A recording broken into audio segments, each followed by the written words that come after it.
Online சூதாட்ட மசோதா குறித்த மாநிலங்களவை மக்களவை உறுப்பினர் தமிழச்சி தங்கபாண்டியனின் கேள்விக்கு மத்திய அமைச்சர் அஸ்வினி வைஷ்ணவ் பதிலளித்திருக்கிறார். ஆன்லைன் சூதாட்ட மசோதாவை ஆளுநர் கிடப்பில் போட்டது குறித்து மத்திய அரசு கருத்து கூற இயலாது என அவர் தெரிவித்திருக்கிறார்.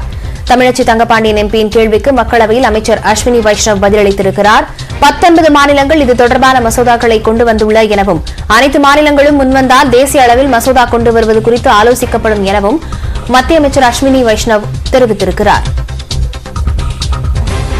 ஆன்லைன் சூதாட்ட மசோதா குறித்து ஆளுநர் கிடப்பில் போட்டிருப்பதாக மக்களவை உறுப்பினர் தமிழச்சி தங்கபாண்டியன் கேள்வி எழுப்பியிருந்தார். இது தொடர்பாக பதிலளித்திருக்கும் மத்திய அமைச்சர் அஸ்வினி வைஷ்ணவ் அனைத்து மாநிலங்களிலும் இந்த மசோதா கொண்டுவரப்பட்டிருப்பதாகவும் மாநிலங்கள் முன்வந்தால் இது தொடர்பான ஆலோசனை நடத்தப்படும் எனவும் மத்திய அமைச்சர் பதிலளித்திருக்கிறார்.